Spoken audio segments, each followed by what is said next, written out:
সামনে কি আছে না আছে ভয় করে না, ভয় পায় না।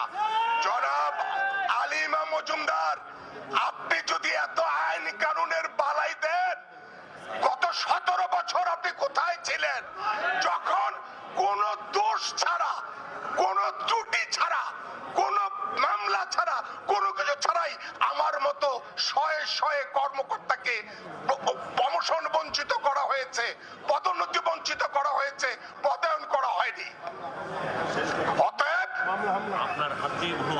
আপনার হাত দিয়ে অনেক অফিসার বিভিন্ন মামলা মোকদ্দমা থাকার পরও 111 এর পর আপনি প্রমোশন দিয়েছেন। এখন আপনি আইন দেখান, চলবে না।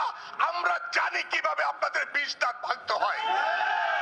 দাবি বেশি না, মাত্র একটা, আমাদের যাকে যে পর্যায়ে যেখানে অপমান করা হয়েছে, বঞ্চিত করা হয়েছে, তাকে সেটাও ফিরিয়ে দিতে হবে।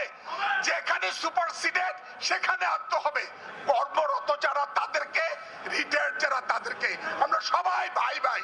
জনপ্রশাসনে কোনো উপদেষ্টার দরকার নাই, বসতে পারবে না। ডক্টর ইউনূস ওনার নেতৃত্বেই আমরা প্রশাসন চালনা করব। কোনো উপদেষ্টা লাগবে না জনপ্রশাসনে। পৃথিবী বিখ্যাত নোবেল বিজয়ী ডক্টর ইউনূসের নেতৃত্বেই আমরা জনপ্রশাসন পরিচালনা করব ইনশাআল্লাহ। বাংলাদেশ থেকে লক্ষ লক্ষ কোটি টাকা পাচার করেছে, তাদের নাম 24 ঘন্টার মধ্যে ডিজি অফিসের কথা বলেন, ডিজি অফিসের কথা বলেন, ডিজি ডিরেক্টর রাখতে পারবে না। বলছি আমরা এগুলো হেড দিয়ে কথা বলছি, তোমরা বাকিরা তোমার জাতীয় রাজস্ব বোর্ডে কোনো বঞ্চিত কর্মকর্তা যাতে পদোন্নতি না পায়, সেই জন্য বঞ্চিত কর্মকর্তা যাতে পদায়ন না হয়, সেজন্য ষড়যন্ত্র চলছে, ষড়যন্ত্র অব্যাহত আছে। এই লুটেরাদের মুখোশ উন্মোচিত হলে আপনাদের কোনো আন্দোলনের দরকার হবে না। তারা বাংলাদেশ ছেড়ে রাতে রাতে পালিয়ে যাবে এবং তারা চিহ্নিত কারা টাকা পাচার করেছে, তাদের তালিকা জাতীয় রাজস্ব বোর্ডে আছে। আমরা রবিবারে সাত্তার স্যারের নির্দেশে আমরা সবাই সচিবালয়ে জমায়েত হব। আমরা আশা করি আপনারা প্রত্যেকে ওখানে অবস্থান করবার জন্য সবাই উপস্থিত থাকবেন। সম্মানিত শ্রুতিবৃন্দ, স্যারেরা বারবার করে যে কথা বলেছেন, আমরা চলমান কোন কর্মকর্তা যারা স্বৈরাচারের দোষর, তাদেরকে আমরা আর চেয়ারে দেখতে চাই না।